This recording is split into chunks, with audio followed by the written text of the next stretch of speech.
Hello everybody and welcome. In this video I'm going to show you how to rename your earbuds EARFUN Free Pro 3 on your Android device.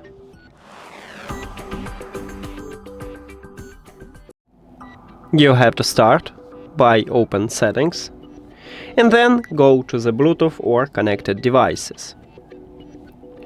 At the device list, click the information icon or settings icon near to your earbuds. And I have stock Android. Right here, near to the name, I have this pencil icon. On some devices, this icon located at the right top, and also some devices have a line with the name. So I'm going to tap at this icon. Maybe you need to tap at the line if you have the line. And right here, you can write the best one for you. You can also remove some text, but I want to only add this one. The most important is to click Rename to save this new name. On your phone it may be OK, Done, check mark or something else.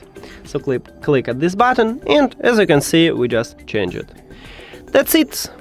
Thank you for watching this video. If you found it helpful, please consider subscribing to the channel and leave the like on the video. See you later!